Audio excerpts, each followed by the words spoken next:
All right, welcome to another exciting episode of AP Chemistry here at Spain Park.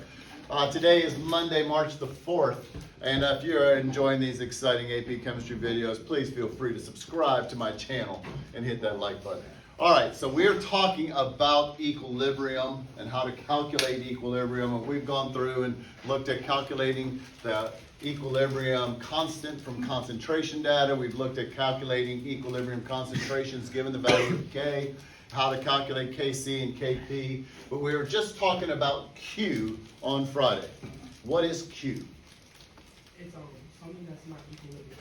Something that's not at equilibrium, okay? So how do we calculate Q?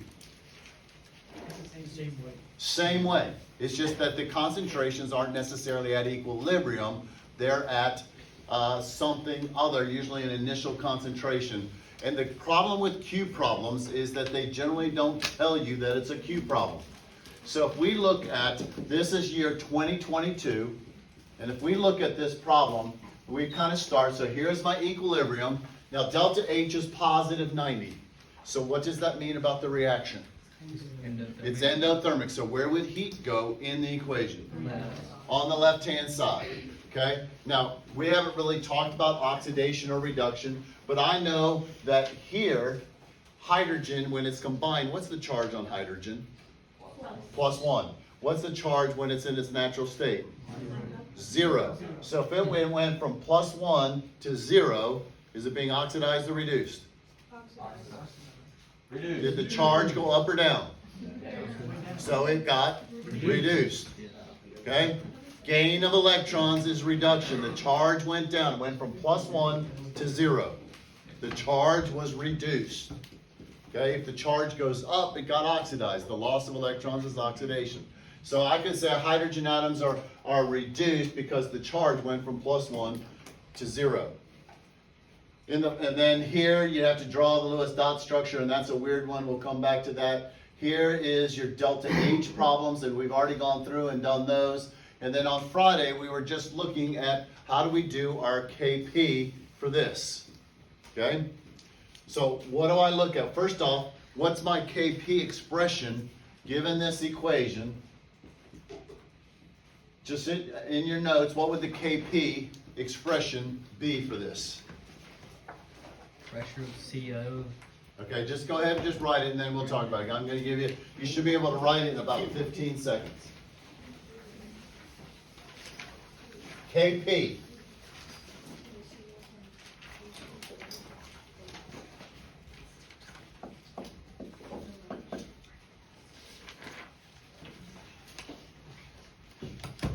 Given that equation, is that big enough for everybody to be able to see?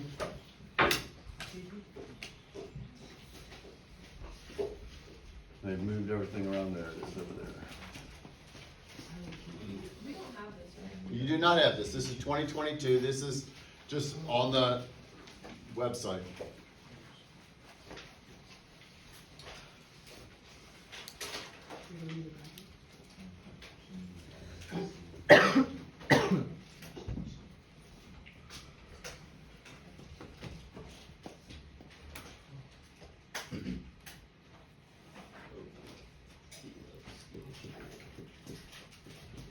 Because we're going Kp, what units are we using? Pressure in ATMs. Okay? So what's it going to equal? What over what? POCO. The pressure of CO times H2 squared. H2 squared, coefficients are still exponents, divided by the pressure CH3OH. One carbon is always going to be your methyl group. And so this is methyl alcohol, or we could call it methanol.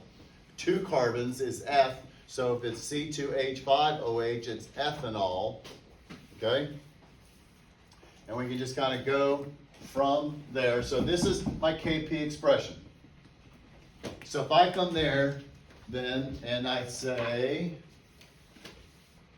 given this, the following diagram, use the information now to calculate the partial pressure of CO. Okay? If the total pressure is 12 atmospheres. So how in the world would we do that? How would I know what the partial pressure of CO is if the total pressure is 12 atmospheres? Oh. Go ahead, Grayson. For every, it's like 3 out of 10. Okay, so it's the mole fraction, right? So it's really Raoult's law. Raoult, not Raoult's, Raoult's. Okay? It's the partial pressure of any gas. In this case, it's going to be, what do we want? CH3OH? CO. The partial pressure of CO is equal to the mole fraction of CO times the total pressure. Now, we don't really need to write that equation out. We can really do this one pretty much just in our head, okay? Because we count 1, 2, 3, 4, 5, 6, 7, 8, 9, 10 total molecules. Of those 10 molecules, 1, 2, 3 of them are CO. Pressure is proportional to the number of moles, mole fraction. So that means 3 out of every 10 of the collisions are by CO molecules, which means that 3/10 of all of the pressure is due to CO. So 3/10 of 12, remember how we do that in our head? 3 times 12 is 36, divided by 10, 3.6. Okay? 3.6 atmospheres. So I can get my partial pressure. In essence, you're doing this in your head when you do that. Okay? But X is always the mole fraction, the part over the whole. Now I'm working our way to what I really want to get to. Okay? So we wrote the expression for Kp. So now, the reaction system by the equation is allowed to achieve equilibrium at a different temperature. The following table gives the partial pressures of each species in the equilibrium mixture. Use this information to calculate the value of Kp. Well, what will we do here? Just plug it in. Plug it in, plug it in. So go ahead and plug it in, see what we get.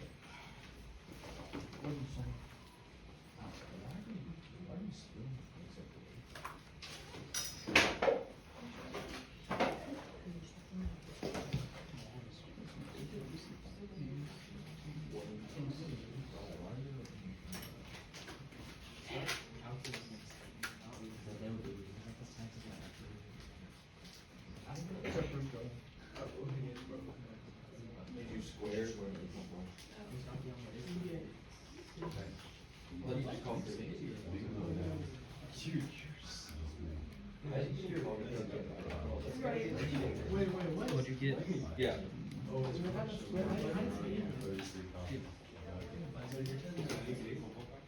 One-sided.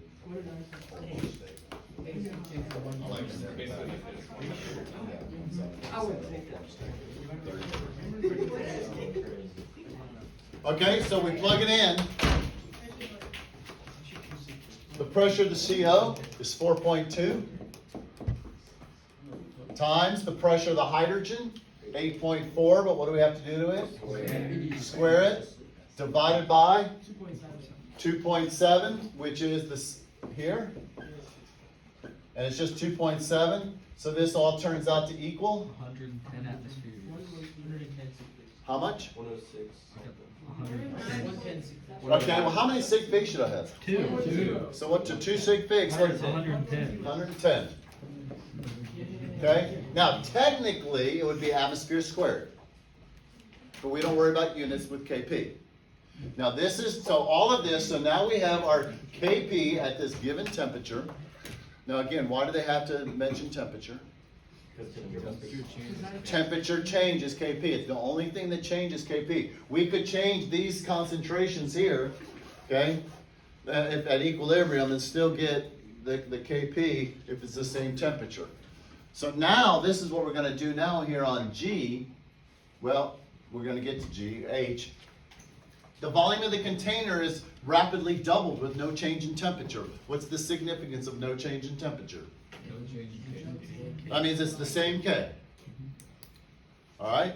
As equilibrium is reestablished, does the number of moles of CH3OH increase, decrease, or remain the same? Well, I'm increasing this. Now it says justify your answer by comparing the value of the reaction quotient Q with the value of the equilibrium constant. So it's giving us a clue that, hey, I might want to calculate Q. All right? So let's go in now and we calculate Q. But what if I double the container? What's going to happen to my pressures? Half. They're going to get lower by half.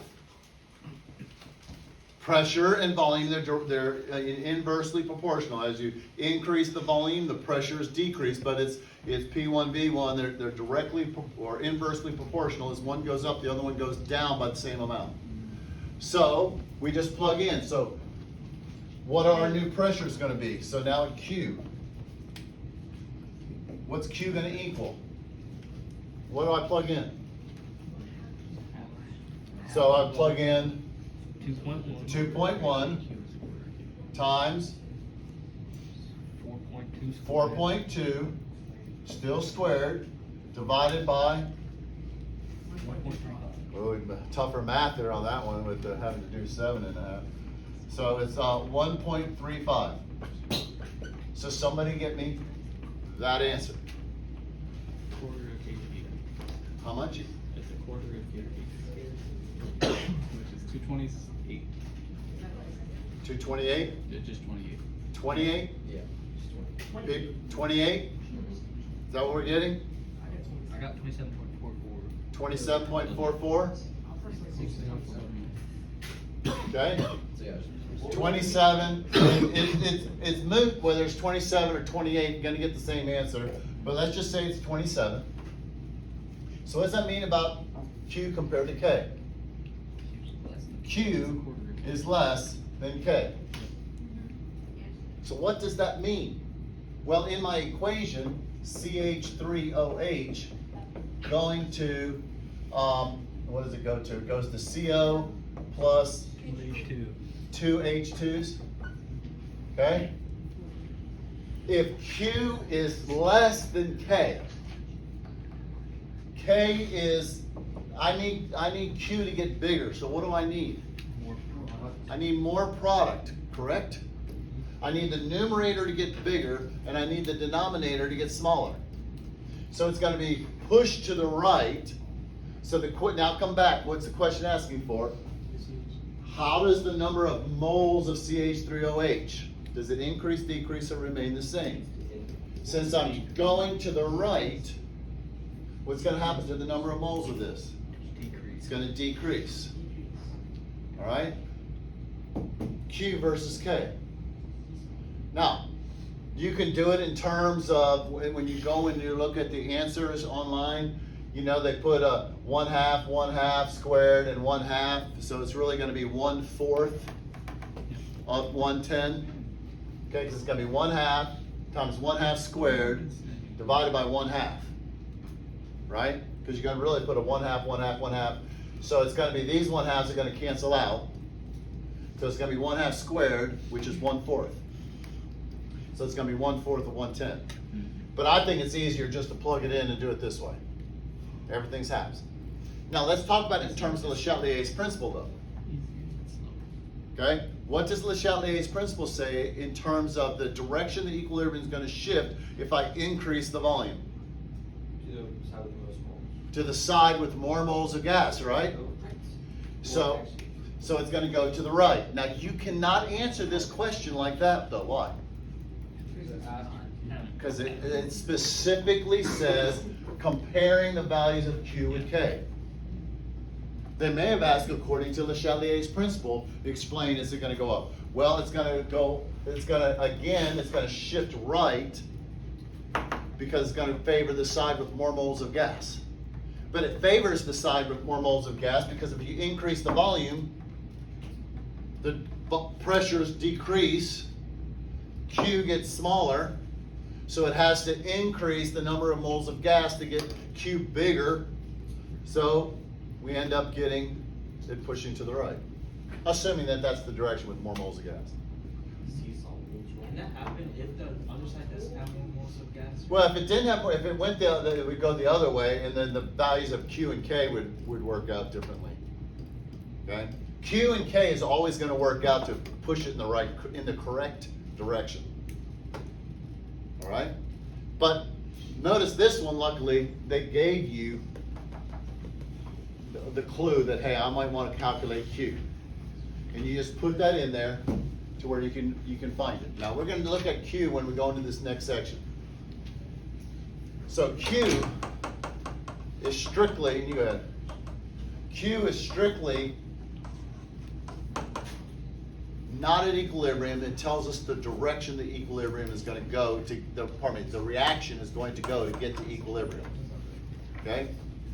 Whenever a problem asks, will something increase or decrease as the reaction goes towards equilibrium, you will have to calculate the value of Q given whatever they give you. If Q is less than K, it's going to go right. If Q is greater than K, it's going to go left. In the rare case that Q equals K, then we'd say it's at equilibrium. All right? Now we're going to see this in this next section. That concludes chapter 15. We are now jumping to the back half of chapter 17, if anybody ever wants to follow along in the textbook. Okay? And we're going to Technical be... still in my all I think it's probably gonna integrate in my cartridge. Okay. You got the original? No, I didn't grab it.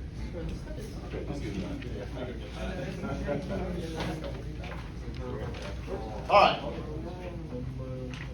Makes me want to go to a solid. So chapter 17 is also equilibrium. Now listen, everything that we're in chapter 15. Chapter 16 and chapter 17 are both equilibrium. Okay? 16 and the first half of 17 are all about acids and bases, a specific type of equilibrium. That's going to be our next unit. The back half of 17 talks about what we say solubility product.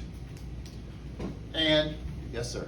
Are we gonna have a problem differentiating equilibrium equation when it comes to the exam, or are they all gonna look kind of similar? Well, again, it's the little subscript that's going to be the clue. Okay, if they're going to say KC or KP, they're going to just do kind of like we just did.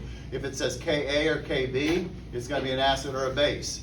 If it's going to say KSP like these, it's going to be talking about the solubility product. So it's the little subscripts that are going to help us. You subscripts know what we're dealing with. So what KSP deals with, and I'll come back here. What KSP deals with, I'm going to come over here and come out of the light. I'm going to take some calcium chloride. Okay? If I take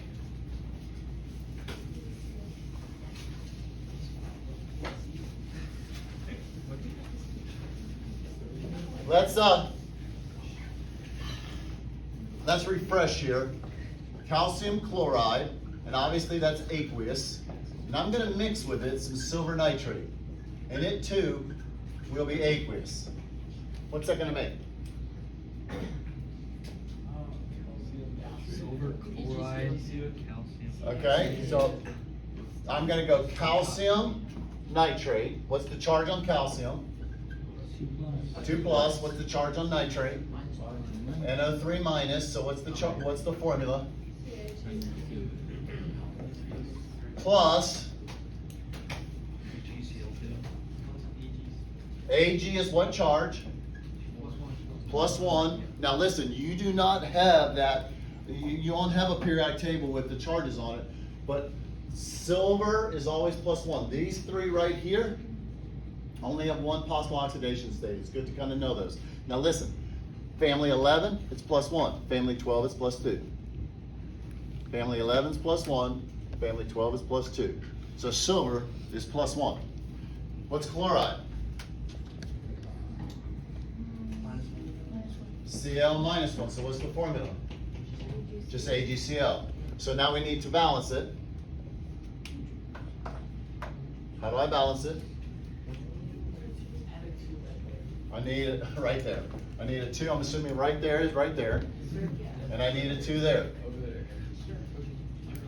Now the last thing we have to do is determine which one would be a precipitate, if any. What are our big 3 solubility rules? All nitrates are soluble, all ammonium ions, compounds are soluble, and all alkali metals are soluble. So which one fits one of those? Nitrate. So I know that this would be aqueous. So if a reaction occurred, this would have to be a solid. So if I take my calcium chloride and I mix some silver nitrate in with it, okay? I mix some silver nitrate, I see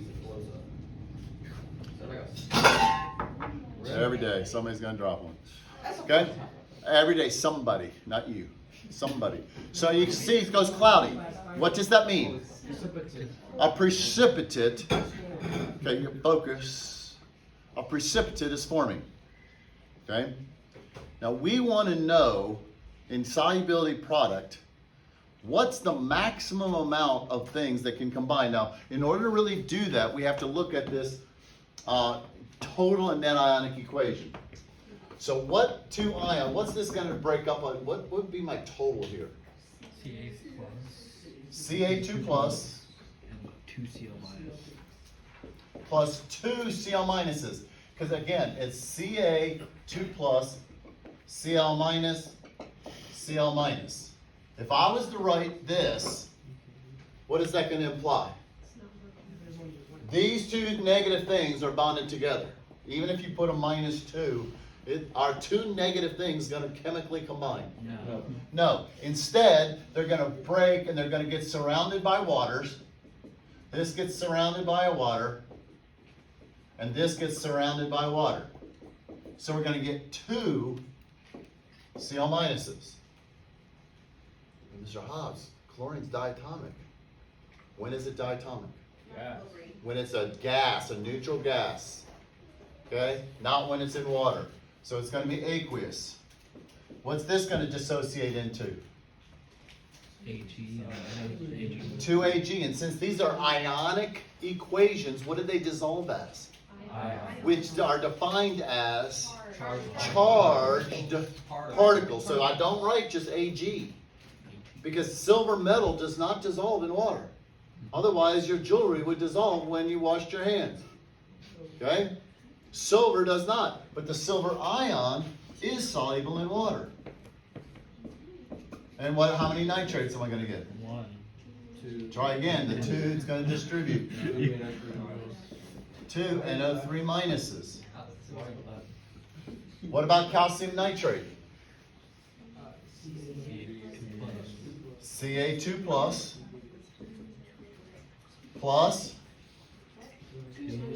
2, and the two negative things are not going to bond, so the subscript becomes a coefficient. They are bonded to the calcium. But when the water comes in and breaks them apart, those two things are not going to stick together. They're going to get 2 individual nitrates surrounded by water. Now, the nitrate, the 3 stays here because it's part of that polyatomic ion. But you're not going to get 2 NO3s stuck together. What about the AgCl? What's the only thing that dissociates? Aqueous. Okay? So what's my net ionic equation? Cancel the CAs. Cancel the 2 NO3s. Whatever is the solid over here is going to be your net ionic. It's going to be your 2 Cl minuses plus 2 Ag pluses goes to 2 AgCl solids. Now, if you were to write this, you can if it just said what's the net ionic equation for this, you take your 2's out. Okay? AP always only wants net ionic equation. But the reality is when I mix the calcium chloride with the silver nitrate, the net ionic reaction, what's really going on, chlorine is combining with silver. Okay? Now if you look at that chart, okay, you look at the chart, first column, the solubility of common ions. We've always, up to this point, we've said, well, first column with third column, it says slightly soluble. What that really means insoluble, it's going to be our precipitate. But now I'm going to backtrack. Because even though it says slightly soluble, some always dissolves. Even though we say it's a precipitate, there's always some dissolved. The KSP is going to let us know how much is actually dissolved. Now, it's not much, but there's always going to be a fraction. Now, KSP is still the same KSP as any other KSP. Products over reactants. Okay? We want to know how much is actually dissolved. So the solubility product tells us this in general. I'm just kind of giving you an idea of what KSP tells us. Solubility product tells us that the concentration of this product means what? Times. The concentration of this times the concentration of this cannot exceed a certain number. If it exceeds the value of KSP, the equilibrium constant, then anything over that is going to be precipitate, insoluble. The solubility product is the maximum concentration these two ions can be in a solution together and still be soluble. Now when we do KSP though, we're going to do it in reverse, okay? So we're always going to write it from the solid standpoint. AgCl solid goes to Ag plus Cl minus. So what would be my KSP expression for this? What's my equilibrium expression? Okay. Ag plus times Cl minus over what? Why nothing, Amber? Because it's not. But why? Because it's a solid. It's a solid. So its equilibrium expression is still the same equilibrium expression we've been talking about.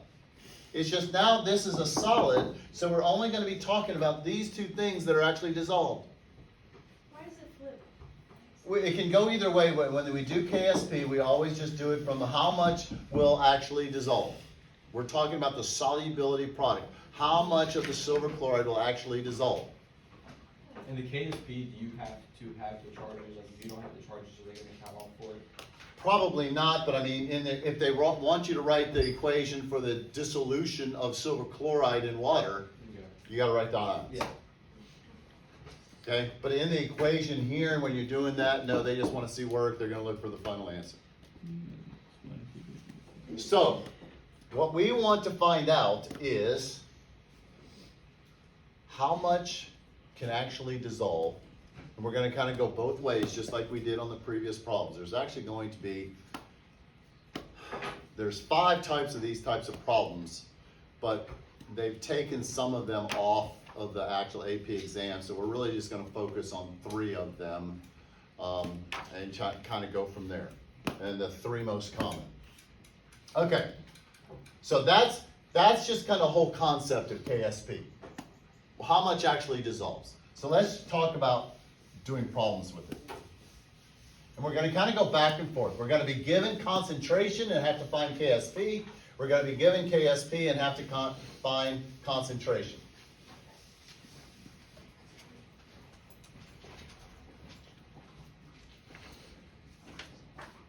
Oh, I just wrote on the wall. No, I didn't. I got the cap on.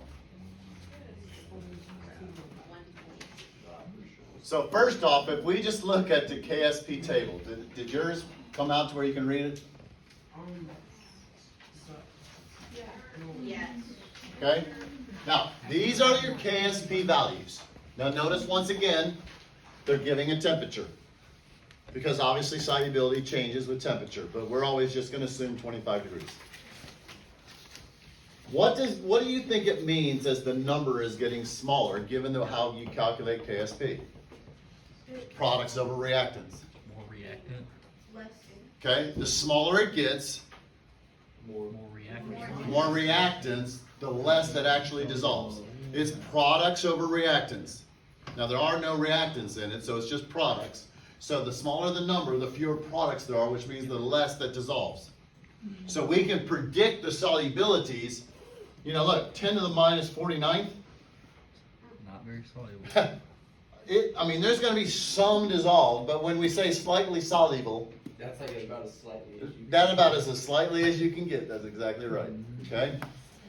But what we wanna do is calculate, so the problems are gonna say, what is the molar solubility? Okay, so write the KSP expression. Okay, can we do that for these? Yeah, you.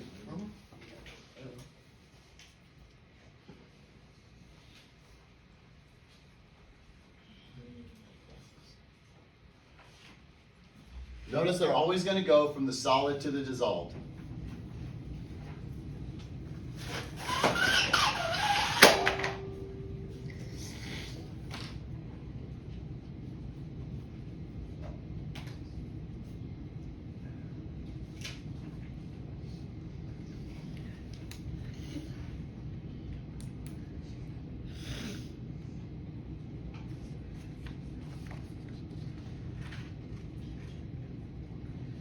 Do we have any denominators in any of these? No. No.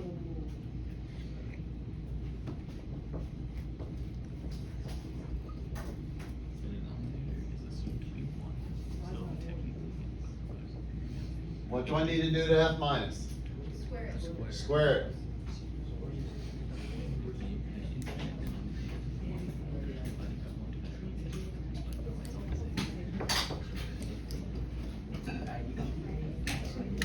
Okay, now look, hey, somebody tell me, what do I do with this one? This one's more complicated. VI, 3 plus, squared, times Q. So that's my KSP expression. So they may just ask for write the KSP expression, just like problems ask for write your equilibrium expression, KP, KC. We do KSP exactly the same way. Just remember, solids are not included in your equilibrium expression. Okay? Only aqueous and gases go into the equilibrium expression. All right, so now let's look. Determining KSP. We have to remember our stoichiometry. Oh, our favorite word.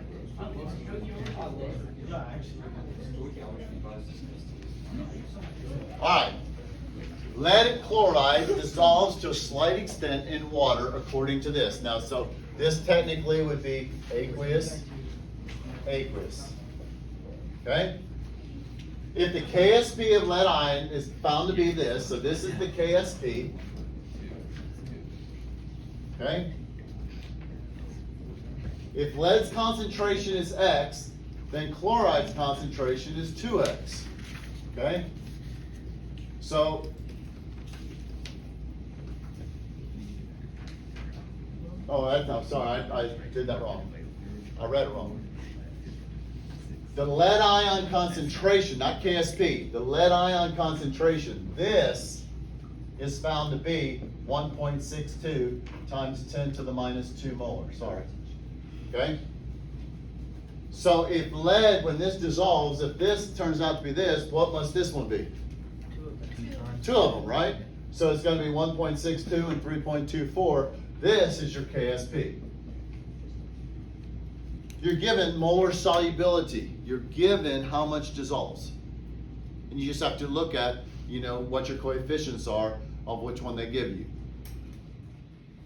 So when we look here at this exercise, copper 1 bromide has a measured solubility, calculate KSP value.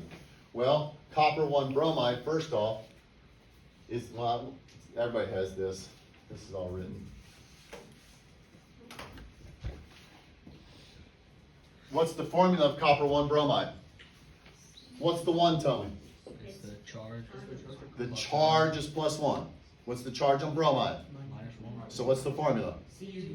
CuBr.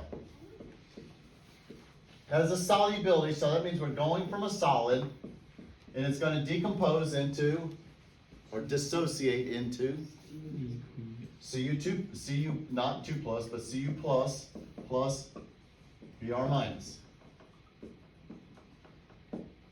So if it has a measured solubility, that's how much, that means 2.0 times 10 to the minus 4th molar goes that way. So for every one of these, how many coppers do I get? 1. How many bromides do I get? So what's the concentration of copper gonna be? 2.0 times 10 to the minus fourth. What's the concentration of the bromide ion gonna be? 2.0 times 10 to the minus fourth.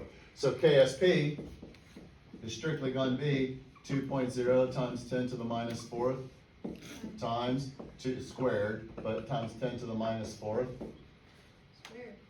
So it's basically squared is the total, but I don't want to put a square on there because I don't want you to think I squared one of them. So obviously we can do that in our head. That's going to be 4 times 10 to the minus 8. Because when you add, when you multiply exponents, you add them. And hopefully you can do 2 times 2 in your head. Plus you can always look in the bottom right corner. All right, so given that, let's look at this one then. You do this one.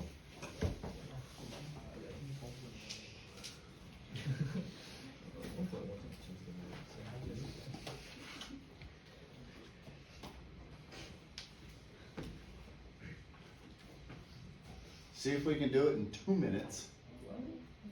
Or do it in 3, and then I have 2 to go over it. Because time's almost up. Because it flies when you're having fun.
So what's my bismuth concentration going to be at equilibrium? 2 times 10 to the minus 15th. And what's sulfide going to be? 3 times 10 to the minus 15. How did they get 1.1? I don't understand where that ran. Never mind.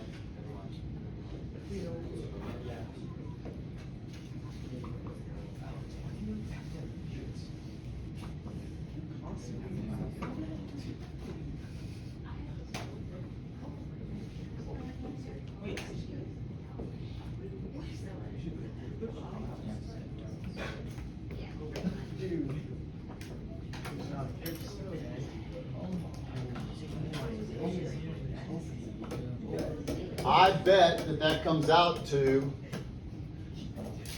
1.1 times 10 to the minus 73. But it's going to be 3 cubed. 3 times 3 is 9, times 3 is 27, times 4. 27 times 4 is equal to 108. Okay? So it's going to come out to 108. And then this is going to be 30, and 45 is going to be 75, negative 75. So it's 108 times 10 to the minus 75. 1.08, 1.1 times 10 to the minus 73. Okay? So we can calculate the values of KSP given the molar solubility. Tomorrow, we're going to go and calculate the molar solubility given the KSP. Then we're going to look at a thing called the common ion effect, which we're going to carry into acids and bases. If you've ever heard of the term a buffer solution, okay? Buffers are nothing more than a common ion, okay? buffers are no more, and so we're gonna be able to relate what we're talking about here with a common ion to buffers in acids and bases, and that where the pieces of the puzzle are all starting to come together. So just so you know, this is March the 4th. In a utopian world, we're gonna be finished with this this week. Then we'll have 2 weeks before spring break to get into acids and bases. Come back from spring break, we need to spend probably another week on acids and bases. We probably need to spend a week on electrochemistry. Then we're done, but that's only gonna leave us a week or so to review. This is the first AP exam. I know. Well, hey, listen. Why don't we just skip electrochemistry? Because it's not going to be skipped on the exam. So listen. Hey, this is you know, the good news is we're going to get finished. This is why, you know, if we had 2 periods like we used to have, we had more time. We usually had 3.5 weeks to review. Okay, but life doesn't allow that anymore. Will you have that like really long review? Yes, and we will have review, and I'll have tons of review, PowerPoints, and worksheets for you. Okay? So, all right. Y'all have a wonderful day. If you enjoyed this riveting content, be sure to like, comment, and subscribe, and ring that bell. Notification.